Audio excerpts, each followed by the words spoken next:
this lesson, we'll discuss the tail risk measures, namely value at risk VAR and expected shortfall or ES or conditional value at risk models. First, we discuss the theoretical underpinnings behind the VAR measure. Then we provide the mathematical formulation behind the same. Then we conclude the discussion on VAR with a few important numerical examples. Next, we provide the shortcomings of VAR that offer the motivation to explore the CVAR or conditional VAR measure. We introduce the CVAR measure and its useful properties. Then we provide the mathematical formulation to CVAR measure. Subsequently, we concretize our understanding of the CVAR measure with a few simple examples. We close the discussion with summary and concluding remarks. In the series of next few videos, we'll discuss a very important tail risk measure, that is value at risk measure or VAR measure. The measure is often employed in risk management by financial institutions, for example, employed by banks in the portfolio performance and risk management, employed by financial market exchanges for their margin requirements. Consider the distribution of T-period returns. It appears to be a normal bell-shaped curve like this. On the positive side, generally you have positive returns or what we call as gains on the right side, and on the left side you generally have the losses or negative returns. Now let's say we want to make a critical statement about our position that we are X% certain that we'll not lose more than V dollars in time T. So two important parameters of this VAR measure is time T, the period over which we are examining our data, and our confidence or certainty level at X%. Let's say this X% is our confidence level. Then in that case, if this is a gain distribution, that means on the right side we have gains and on the left side we have losses, which are generally negative returns, then we are looking at 100 minus X percentile value, which means if we want to be X% certain, then we are looking at, on this distribution, 100 minus X percentile. For example, let's say if the value is 95 percentile, X takes the value of 95 percentile, then what we are looking at is 100 minus 95, which is 5 percentile of the distribution, which should be somewhat here, 100 minus X, and this would be generally a loss value, negative return or negative value associated with this. So we'll say that this value V is the loss that we are X% certain, in this case 95% certain, that will not lose more than this amount, 95% times in time T.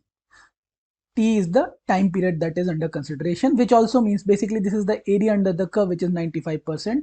So 95% chance is there that will not lose more than this value. And what is this V? This is 100 minus X percentile on this distribution. So we are essentially making a critical statement that we are X% certain that we will not lose more than V dollars in time T, a period of T. It can be daily, weekly, or any time period under consideration. So the variable V here, which is the value that we will not lose, is the T day 100 minus X percentile VAR of the portfolio.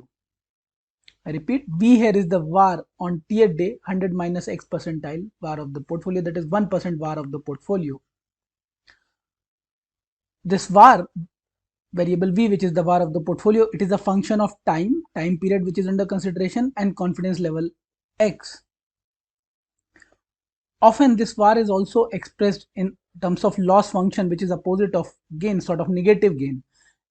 In the loss function, your gains will be on this side, on the left side, and your losses will be on this side. So if you are talking about loss function and we are associating a 95% confidence, then we are looking at 95 percentile itself. We are looking at this side, right side of cutoff, which is 95% of the area, sort of this area, cumulative area of 95%.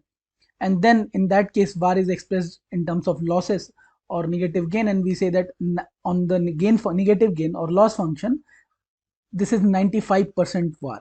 On the negative gain or loss function, 95% VAR. So the cutoff point is 95% VAR, and we make again the same statement that we are 95% certain that we will not lose more than V dollars, which is this cutoff point V dollars in time T.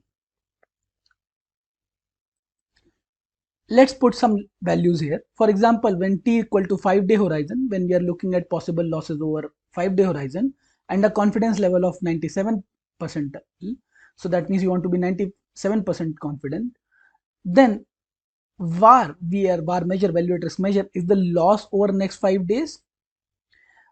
Either on gains distribution it is the third percentile value. If you are looking at gains distribution, then this is the third percentile value. That means if it is a gains distribution, here you have gain and here you have losses, then in that case third percentile. Or if you're looking at loss distribution, that means losses on this side and gain on this side, then you're looking at 97 percentile. This side 97 percentile of distribution of losses.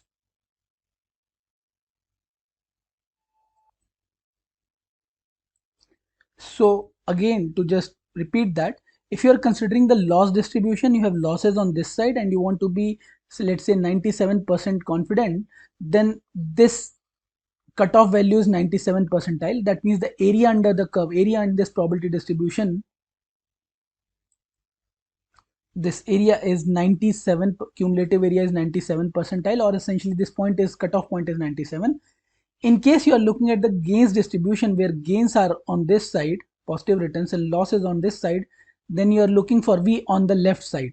On the left side of distribution, the losses are here at around 100 minus 97, which is 3 percentile. So this cutoff value would be 3 percentile, and both of the values will be same because there is a symmetry in the distribution. So both the values will be same, and whatever value you find V as var, you would make a statement that you are 97% certain that over a 5-day horizon, your loss will be not more than V dollars. To summarize, in this video, we discussed and introduced the VAR, value at risk measure. We noted that VAR on a given distribution of returns, gains and losses, it is sort of maximum loss that would occur over a given horizon or a given period, let's say T days, maybe 5-day or a week or month, with a certain confidence level X, that is maybe 95% or 97%. The interpretation changes depending upon whether we are looking at the loss distribution or gains distribution. We said that on a loss distribution, we look at the right side, and if you want to be, let's say, X% certain, then we look at the cutoff point as X percentile, which gives us the cumulative probability here on the left side. And this X percentile becomes the cutoff to estimate the VAR V on the right side. While when we are looking at the gains distribution, where gain side is the right side and loss side is the left side, then if you want to be X% certain, then we look at X 100 minus X percentile on the left side, which is the loss side. So for example, if you're looking at 95% confidence, then you look at the 5% cutoff value on this side, which is the V, or the rather it will be negative some kind of loss value, which is your potential losses, maximum potential losses over a given horizon T with a confidence of 95%. In this video, we'll continue our discussion of VAR and we'll provide a more formal mathematical definition of the theoretical concept that we have discussed till now. Recall how we expressed VAR. We said that if you are asked on any given day, let's say we are talking about daily periods, and we say that what is the probability that you can lose more than 10 million. So you may reply by saying in the following manner. You may say that on any given day, if daily is my horizon, I'm looking at daily periods, then with 95% confidence, I cannot lose more than 10 million on my portfolio. Or it can also be expressed in terms of rupee or dollar value, or also the return, negative return amount, which is essentially losses. So I can express my loss, maximum loss for this 95% confidence as some value in rupee or dollar amount as 10 million or something, or negative return of X%. This is also, if you think of it, this is also same way of saying that though there is also a chance of 5% that my losses can exceed.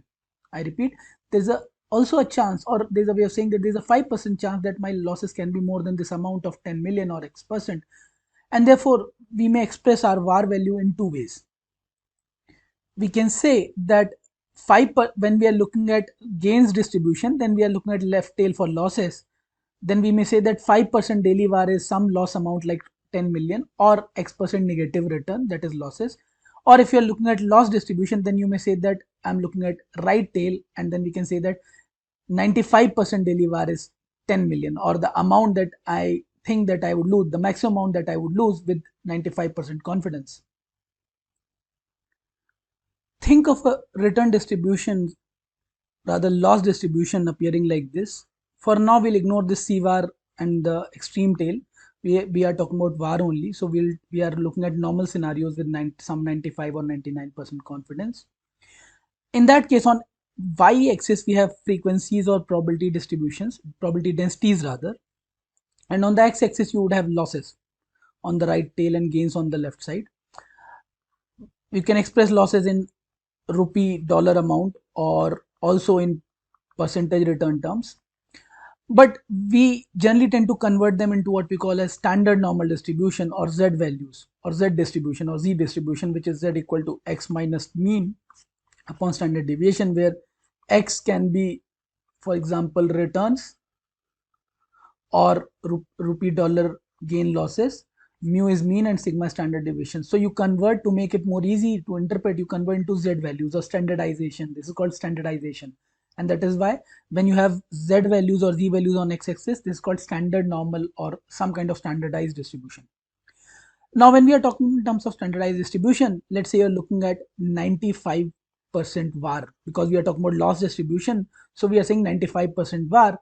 That means essentially we are looking for a loss value on this side or corresponding Z value to a loss, where the area, the cumulative area on the left side is 95%. Why 95%? Because we want to cover a 95% chance that we are well covered. We want to attach a 95% confidence. So we are looking at the cumulative probability on this side at 95%. Now we are looking at a Z value that gives us this confidence or this cumulative probability on the left side of 95%, or rather alpha equal to 95. Once we have this Z value, we can convert it into the actual rupee dollar loss or loss in the form of return percentage X percentage. But we are defining or providing the formal definition of VAR in these Z terms. So this is nothing but the definition of percentile itself, which is to say that this is the minimum value of Z. This is the minimum value of Z for which the cumulative probability almost exceeds this 95. You can express it as greater than equal to or greater than, which will almost, because it's a continuous distribution, it would not change much. So this is an amount which is greater than equal to alpha, which was 0.95 or 95%. So this is nothing but the definition of percentiles only, and we are looking for a cutoff point Z, which gives us the cumulative value of 0.95 here on the left side of it, which on the loss function becomes our percentile. If we are looking at the gain function, we would have looked for the 5 percentile, but we are looking at loss function, so we look at 95 percentile, and that becomes our VAR value of X. Later we'll convert this Z value into corresponding X loss value in terms of rupee dollar or percentage terms, but this is the formal definition of our VAR measure, that is the minimum value of Z, which has a cumulative probability on the left side equal to that cutoff, which is nothing but the definition of percentile itself. To summarize this video, we provided a more formal mathematical definition of VAR based on previous discussions that we had. Previously we discussed in a more qualitative manner, but now we have provided a more formal mathematical definition, which is same as the definition of percentiles or quantiles. In this video, we'll conclude our discussion about theoretical underpinnings of value at risk or VAR models. We'll also discuss how to compute VAR from empirical dataset. To conclude our VAR discussion, we said there are three important inputs to define VAR or value at risk for a position or portfolio. First, the time period, the daily or weekly time period over which we are going to estimate the losses. Second, the level of confidence which leads us to probability values, maybe 95% confidence or 99% confidence. Last, and a very important measure, which is the estimate of loss, which can be in absolute rupee dollar terms or percentage return terms. Now, the missing piece here is how to attach this confidence level to the estimate of loss, and that requires us the distribution of returns or losses, maybe a standard normal distribution, or we can have empirical data. In case if we have standard normal distribution of returns daily or whatever horizon we are interested in, that periodic return distribution we have already seen the mathematical formal definition of VAR to estimate the loss using this standard normal distribution. The percentile definition we have already seen, applying which, if we have the standard normal distribution for daily, weekly or any kind of periodic returns, we can estimate this loss by modeling the returns through this distribution. But what if we have the empirical data? Then what to do? So let's discuss how to estimate VAR when you have discrete empirical observations, rather than, although more desirable is to have some kind of distributional properties like standard normal distribution, but in the absence of that, how to estimate with the empirical discrete observations. And for a case, for explanatory purposes, I'll use a rather simple case. that I have 1001 observations, which includes starting from observation number 0 to 1000. Here it is interesting that I am noting the first observation as 0. You could have also noted it as first, but then the last observation is 1001. You'll see why I'm doing this. Now let's say you are interested in daily horizon. So these are daily return observations. The first thing you can do is you can order them in a decreasing fashion. So the maximum return is, let's say, one observation number 1000, and the lowest return is observation number 0, or 1 to 1001. That also you can pick. In that case, the observation number, which is at 990, is sort of a very important point here. Let's say I'm looking at 99% cutoff or 99 percentile value. Then the observation number 990, you can think of the entire set as 1000 periods. So the 99% period will end, will cut off the entire segment into two parts. So this 990th observation will essentially cut into 99% and 1%, two segments. Starting from this maximum value, this 990th value will be the 99 percentile. Now think of this data into segments, and this 990th observation will divide the upper right side into 1 percentile segment, and therefore it represents that cutoff level, or that 99% confidence level that we are interested in. That means if I choose this cutoff value, then 99% of the intervals will fall on the left and 1% on the right. This 1% is the extreme sort of observations, and therefore this cutoff point becomes my 99% daily VAR, because it distributes the two, or segments the entire horizon into two segments of 99 versus 1%. So this becomes, and obviously because we have started the maximum value here and minimum value here, so this is our loss side where negative returns or negative losses are there. So this cutoff value will become the point at which we can be 99% confident that my maximum loss will be this value. Similarly, you can think of 95%. So then I can use the observation number 950 as a 95% cutoff, because the observation, because the 950th, this 950 observation starting from this 0 to 1000 will distribute this segment into 95% length here and 5% here. So this becomes my 95% cutoff.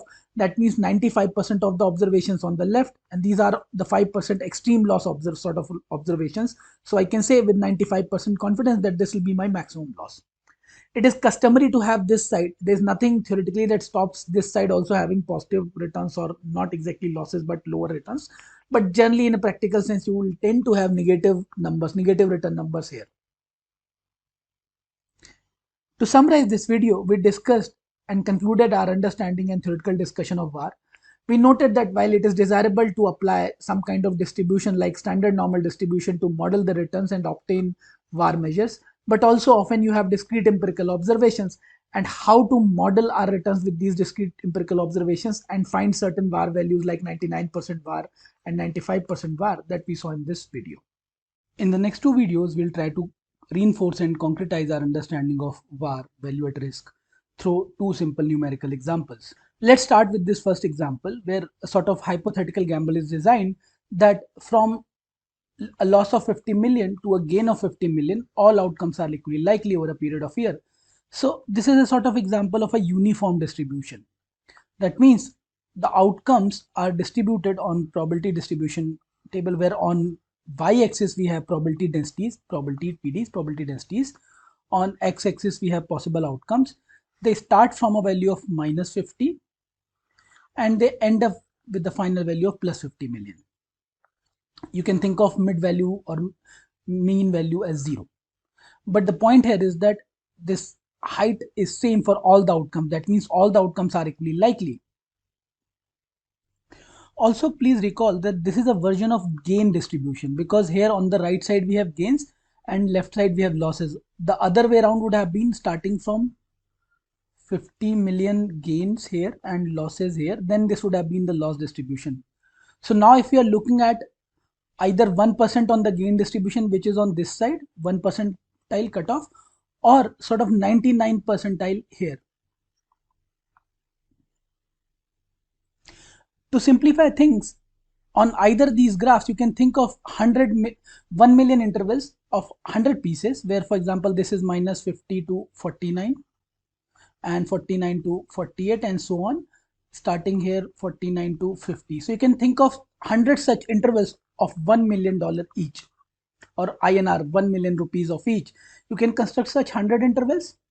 Now if I'm interested in 1% VAR, then means on the gains distribution, either I'm looking at this cutoff which is at minus 49 million or 49 million loss, or if I'm looking at loss distribution, either I'm looking at this 99 percentile point cutoff, which is nothing but again minus 49 million rupees loss.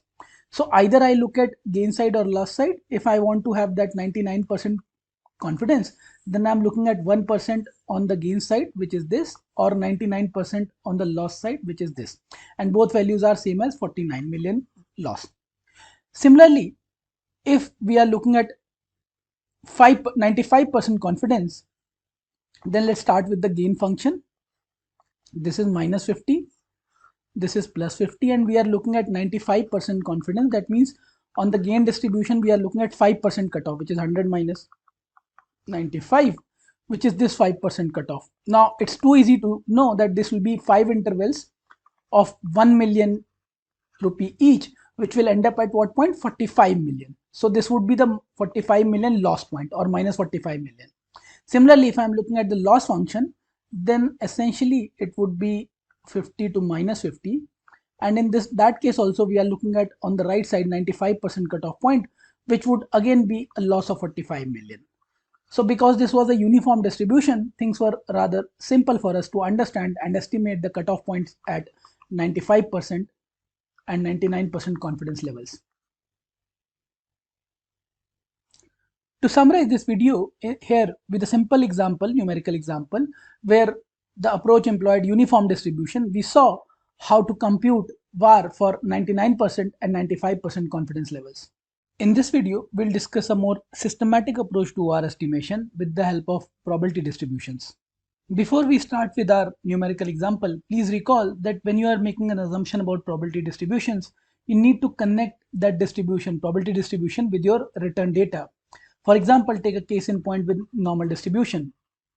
Generally, when we are talking about normal distribution, normal probability density distribution, we tend to use standard normal distribution, which are defined by z values. So on x-axis you have z values.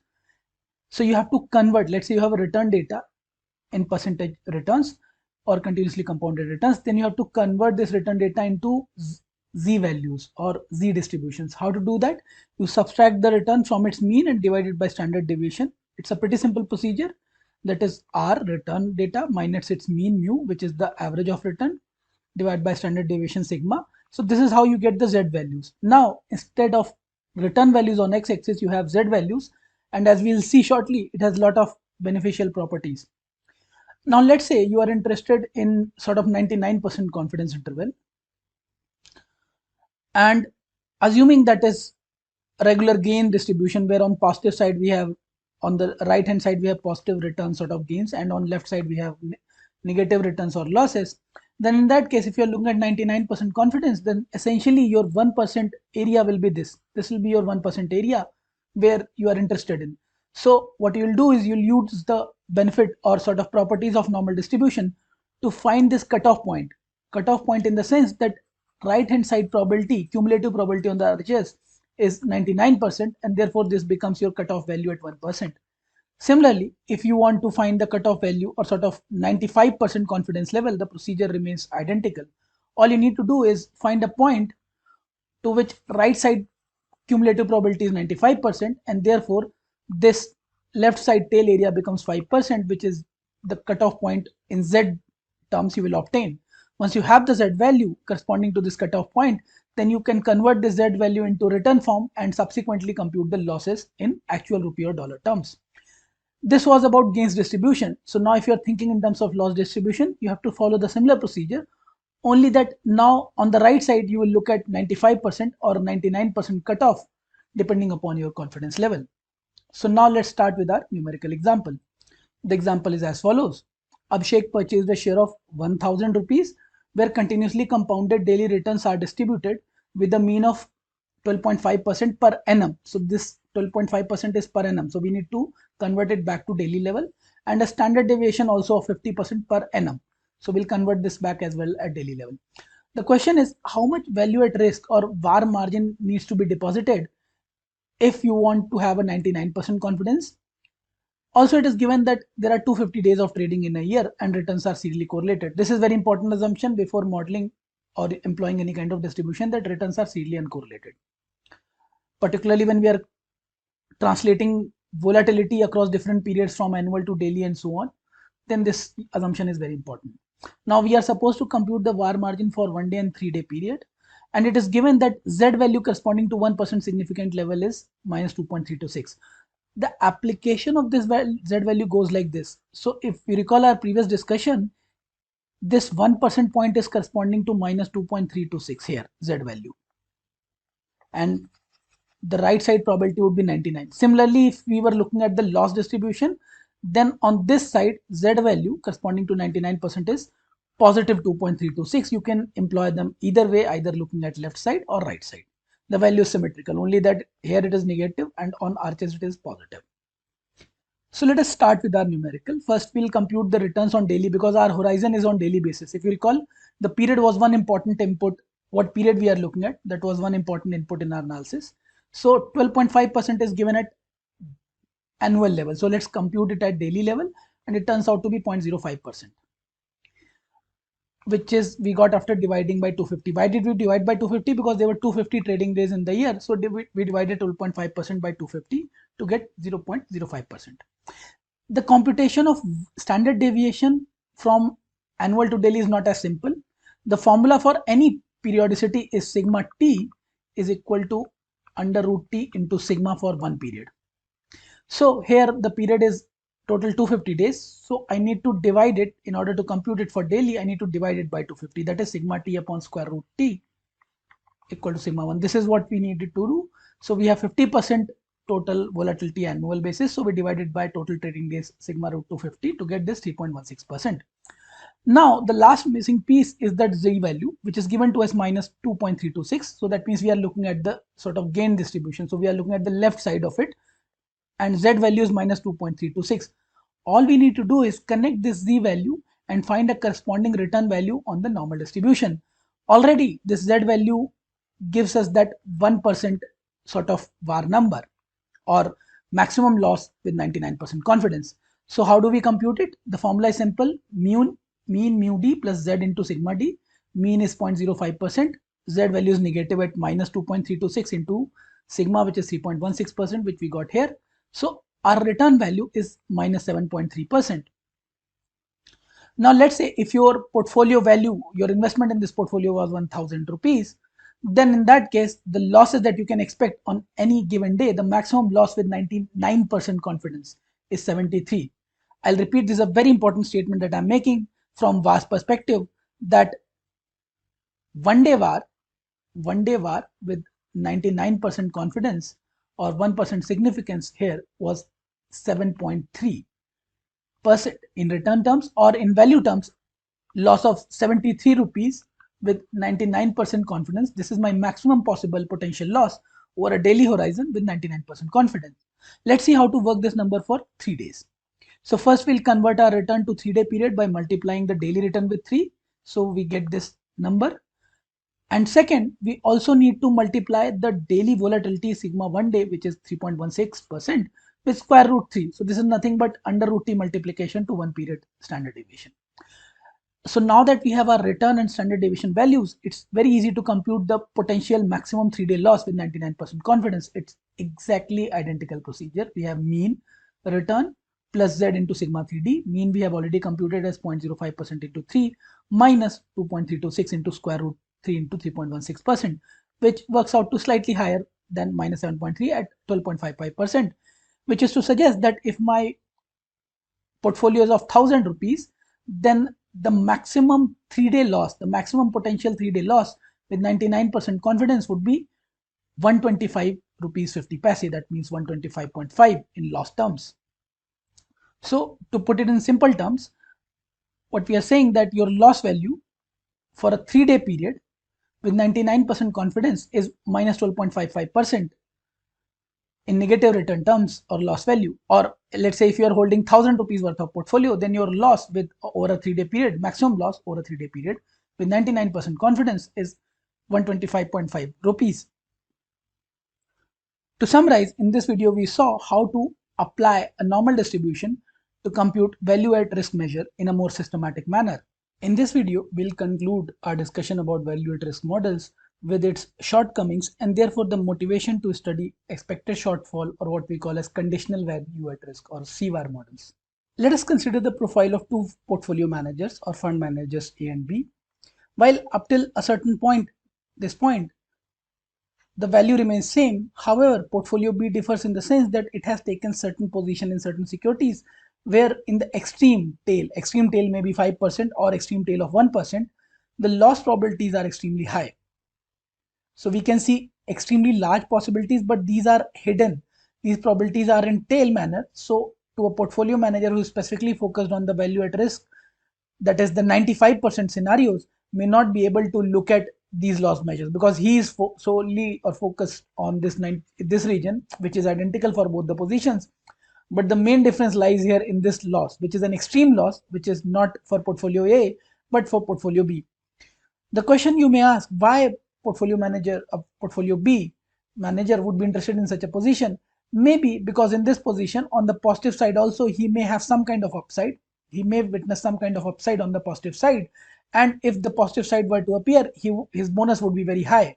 But his sort of negative side, his performance is judged based on this VAR number, and his performance is not evaluated based on this loss that may happen if extreme scenarios were to take place, because this is hidden as per VAR model. So if he is judged or evaluated on VAR model, he will be penalized only for this value V, not for this extreme risk that he has taken, because this risk appears in the extreme tail and not captured by the VAR. So to somebody who is looking only at a VAR as a measure, both the positions portfolio A and portfolio B will appear as of similar risk on the VAR. Like I said, his motivation would be probably there is some on the positive side, some excess gains that he is expecting because of this extreme risk taking. And this motivates us to look at something called conditional VAR or expected shortfall models that precisely look at what were to happen if indeed some extreme events were to take place. So if this extreme events were to take place, then what would be his losses? That is what we examine in conditional value at risk or CVAR models, or what we call as expected shortfall models, that are the topic of next set of videos. To summarize this video, we discussed the shortcoming of value at risk models, that is, they are not able to identify if there is some kind of extreme risk position on negative tail, and this motivates us to study what we call as expected shortfall or conditional value at risk models. Starting from this video and in next few videos, we'll introduce and discuss a very important measure of tail risk, that is conditional VAR or expected shortfall. Previously in the VAR or value at risk measure, we said how bad things can get. But now here we are saying if things do get bad, what is our average expectation or our expected losses? So the VAR method covers all the possibilities with a certain confidence level. If that confidence level were to hold, then what is my estimate of maximum loss? However, there are chances that this position is exposed to those losses that they are beyond confidence level. So if you recall, the area that we ignored in the VAR is the tail region. So whatever we said, we stopped at this cutoff point which we called as VAR, but here we also look at that tail region. So we are more interested in tail region, that is, if these extreme scenarios were to materialize, what would be our losses? And to cover this kind of exposure, the extreme tail losses, a more advanced version of risk measure, that is CVAR or conditional VAR or expected shortfall, is proposed. This measure computes expected losses given that or conditional upon the fact that confidence level is breached. In mathematical terms, that means your losses exceed your VAR level. So VAR level tries to compute certain level of maximum losses, this VAR level. If this VAR level were to breach, then what were to happen? If this VAR level was breached, then what were to happen? That is, the scenarios beyond a certain confidence like 99 or 95% have been breached. So in simple terms, essentially with CVAR or ES, what we are saying that earlier we had a VAR measure, which was this, which gave us idea of how bad things can get. But if things do materialize, the bad things do materialize, that means this VAR level is breached, and conditional to the fact that our losses are more than this VAR, that means we are in this region, then what is my expectation of losses? How much losses I can expect? let's put some numbers here. So for conditional var, C var or expected shortfall also we need to compute the var measure again, and then only we can proceed with the C var. So let's say we have for x value of 99% confidence for our t days, 10 days period, t equal to 10, var is given as 10 million. That means with 99% confidence we can say that over a 10-day horizon our maximum loss would be 10 million. So this is the maximum loss with this much confidence in this period. Now what CVAR or expected shortfall says is that if my VAR is more than 10 million, assuming that this 10 million is breached, that means my losses are more than 10 million. That means we are beyond this 99% level. So if there was this 99% cutoff, which was my VAR at 10 million, given that this 10 million level is breached and now we are talking in this level, what is my expected level of loss for a 10-day period, given that this loss is greater than 10 million or this 10 million VAR level is breached? So in simple terms, what we are saying that we have already assumed that this level is breached. We are already beyond this redemption level of this much, and we are already dealing with this level. And in that case, what is my expected losses? Now, the intuition that I want us to understand is that in this particular case, if this is your risk measure, recall our one of the two portfolios, portfolio A and portfolio B, where we said that with VAR level, there is a motivation to set up this kind of portfolio where there is a extreme possibility in the tail, this extreme tail possibility of loss. With this kind of CVAR or expected shortfall measure, the tendency of fund managers to set up this kind of position where there is a in the tail there is extreme negative loss possibility, that will be mitigated. So the motivation for this portfolio manager B to set up this extreme position where there is a extreme loss possibility in the tail, which probably may not be identified by the VAR measure but identified by the CVAR measure. So if the management or holders of this fund are also looking at CVAR measure, they would easily identify this kind of position, and therefore the motivation, and probably the fund manager would be penalized, and therefore the motivation to set up this kind of position is less. To summarize, in this video we introduced our CVAR or conditional VAR method, or what we are calling as expected shortfall. We saw how it improves upon the conventional VAR method and how it demotivates the fund managers. It demotivates the fund managers from taking positions that may entail a very sizable risk in extreme tails, which probably would not have been identified by the simple VAR models. In the previous videos, we have discussed the theoretical underpinnings and provided the basic understanding of CVAR or ES measure. Now in this video, we'll concretize and reinforce those understandings with mathematical formulation and providing the mathematical underpinnings or a way to measure this conditional VAR or ES measure. So often there are two ways, like VAR, there are two ways employed to compute ES. Either you can use the empirical data, if empirical data is sufficiently rich data is available, but if not, then when you can use some distributional assumption and integrate over the tail region. What it means is that by basic definition, the basic definition of CVAR is nothing but the fact that if this x is my loss, let's say I'm looking at the loss variable x, given that this loss variable x is greater than the VAR level. So already we are assuming that VAR level is breached. So conditional to the fact that this loss is greater than VAR of x, then what is the expected value of that loss x? For a continuous normal distribution kind of probability distribution, let's say we are looking at the loss distribution. That means this side we have losses and this side we have gains. So let's say this is my VAR level at 1 minus alpha. Probably we are looking at 95% confidence level, which means this is my 95% level, 1 minus alpha, and this is my VAR. So I would like to integrate the loss into probability density, let's call it DF. So I would like to integrate this value from this 1 minus alpha.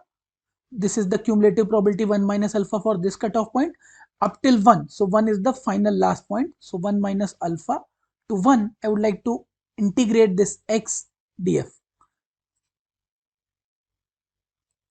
where we know that this f is a probability density function. In this case it is a normal distribution, so we sort of integrating over normal distribution from 1 minus alpha to 1. Now if you recall the cutoff point, the value of x corresponding to this 1 minus alpha is nothing but the VAR value, and on the right side it goes till infinity. So theoretically it can be infinite level. So integrating this x df from 1 minus alpha to 1 is almost same as integrating x with values from var. So 1 minus alpha has a corresponding value of x as var and 1 has a corresponding value of infinity. So the same can be transferred in terms of x as integrating var to infinity, which has the same interpretation.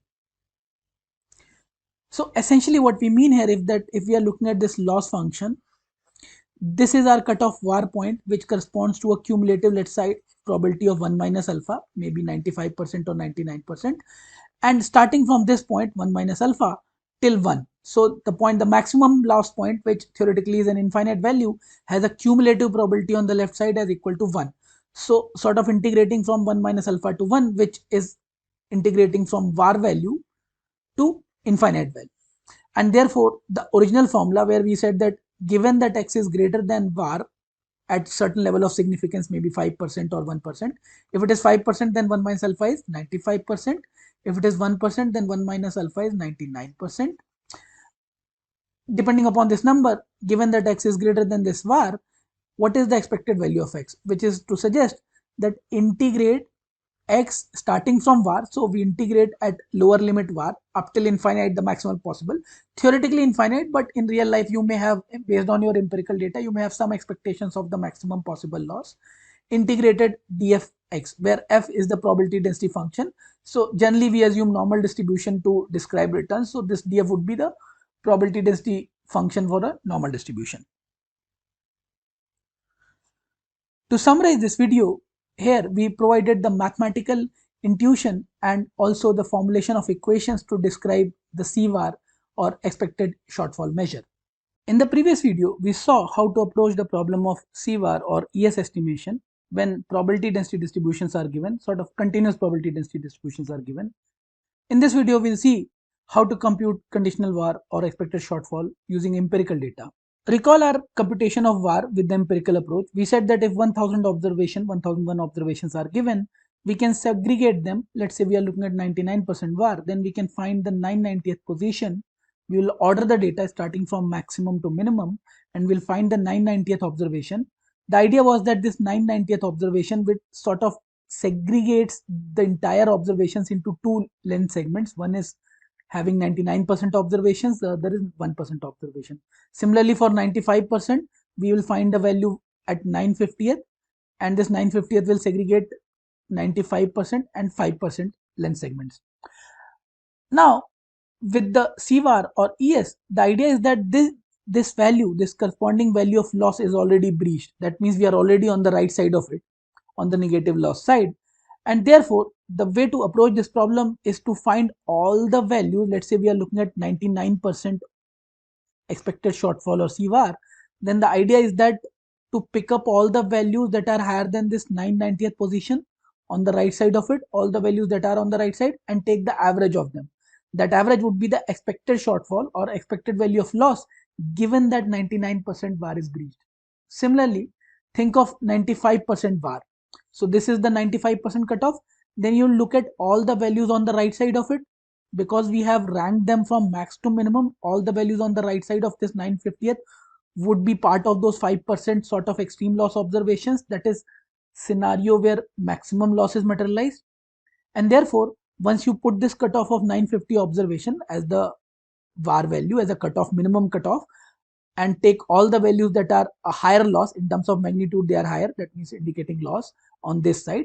You take the average of all those x1 plus x2 plus and so on and take their average. If there are no observations, this will be your expected shortfall or average loss given that extreme scenario of 5 or 1% were to materialize. Now let's generalize this understanding. Suppose in a given data, you have been given probability mass function. That means, let's say there are n observations in the tail. In the empirical data, n tail observations are already given to you. And for those n tail observations, the loss observations are x1, x2, x3, x4 up to xn.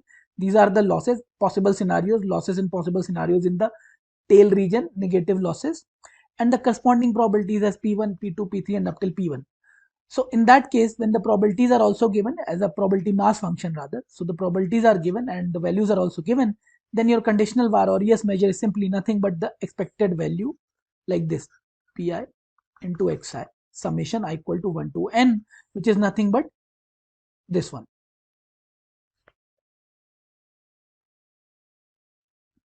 which is q1 x1, q2 x2, q3 x3, and so on. Now here this q1 is different from p1. How? Please note, once you have decided that your var level has breached, then only these are the possible scenarios. So for example, in the actual universe of population, let's say this p1 was 5% in the original scenario, but now in the revised scenario, conditional, we are looking at conditional probabilities, conditional that these are the only possible events. So there may be some other events which are on the left tail, which are on this side as well, but that area is now negated. So we are only looking at these possibilities. So what it means is that now we have to look at the conditional probability q1. That conditional probability is p1 upon summation of p1 to n. Why we are doing this? Because we already know that this region is breached, so these possibilities are ignored and only these are the remaining possibilities there, therefore their summation has to be 1. But in original scheme of things, this was not 1. Probably this is 5% or 10% or 1% depending upon our criteria for var. And therefore if this is the case, then in order to standardize or sort of obtain the conditional probability qi, we compute qi as pi upon summation I equal to 1 to n pi. Now how it is done, we'll see with the help of a numerical example in the next set of videos. To summarize, in this video we saw how to compute CVAR or expected shortfall from a given set of discrete probabilities or probability mass function if empirical data is employed. In the next two videos, we'll try to concretize our understanding of CVAR and ES with the help of two simple numerical examples. Let us go through this example. Here it is given that 97.5% VAR is 1 million, 98% VAR is 1 million, and then a 2% chance that loss will be 10 million. And we are supposed to compute CVAR or expected shortfall at 97.5% confidence.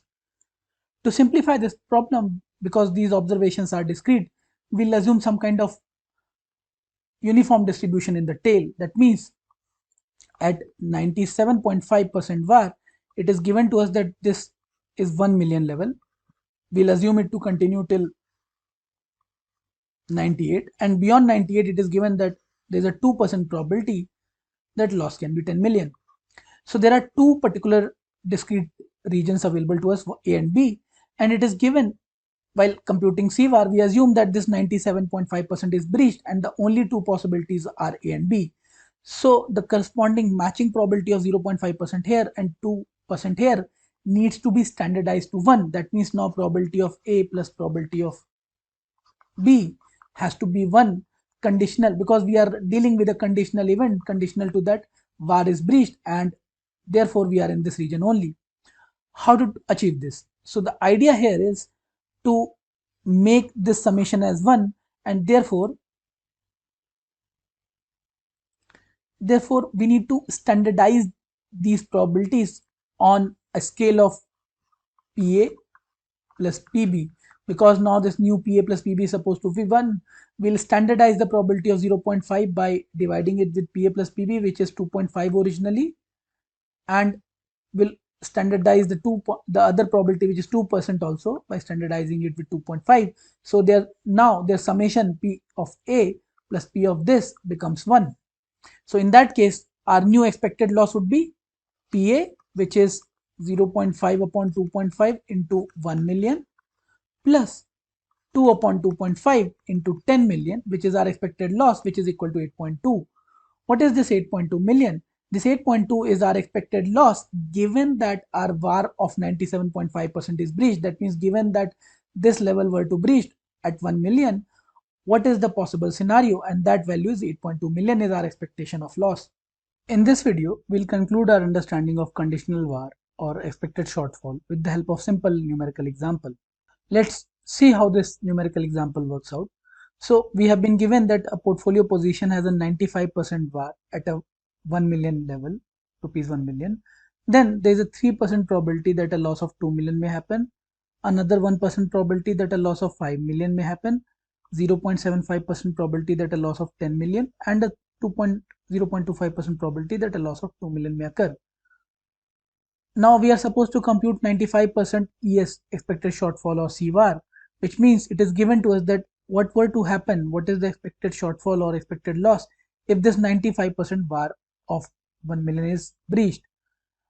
Essentially what they are saying is, let me help you visualize this. What they are saying that given this 97.5% VAR is breached, this level is breached, what were to happen next?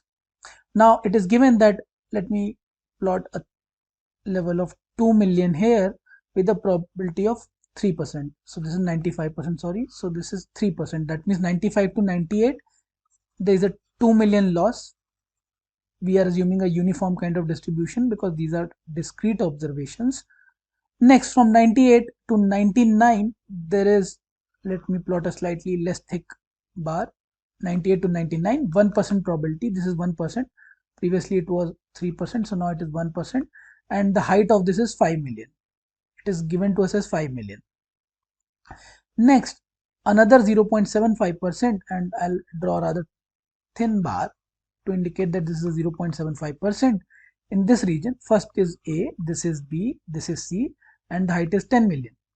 Another very thin bar with a very remote possibility of 0.25, the region D, which has an area of 0.25, 20 million. So these are the four regions. The interesting thing here is that in the previous case, if I sum up all the probabilities corresponding to event A, which is this A, this is B, this is C, 0.75, and this is D. If I sum this up, PA to PB plus PC plus PD, it would add up to 5%.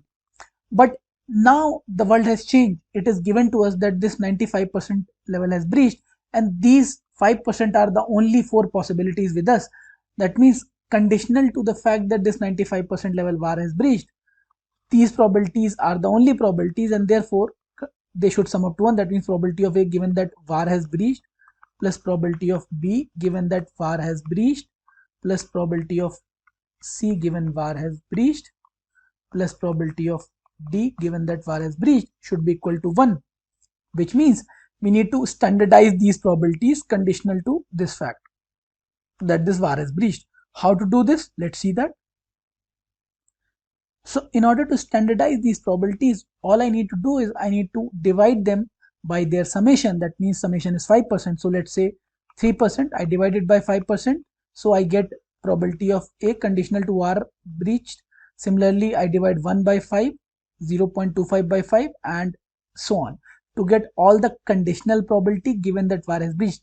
Now that I have revised probability, that is PA dash, PB dash, that are conditional to the fact that the VAR has breached, I can compute the expected shortfall with the same method of expectations, that is 3 by 5 into 2 plus 1, this is PA into RA plus PB into RB plus PC, rather PA dash, PB dash, PC dash into RC plus PD dash into RD, which is nothing but an expression like PI dash. Dash I am putting for the fact that conditional to this fact that VAR has breached into Ri, where I equal to 1 to 4. There are 4 possible events and we get expected value of 4.7 million.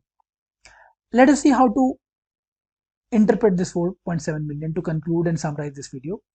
This 4.7 million is my expected or sort of average loss. What kind of average? Probability weighted average loss, given that VAR is breached, and these are the only 4 possibilities. The extreme tail, these extreme tails are the only 4 possibilities available to me, and this VAR has been breached. Given that this VAR has been breached, these are the only 4 possibilities, and their expected value, given these probabilities 3%, 1%, and so on, this is that expected value of 4.7 million. Conventional risk models such as Arch-Gauge do not provide sufficient emphasis on the negative tail of the return distribution.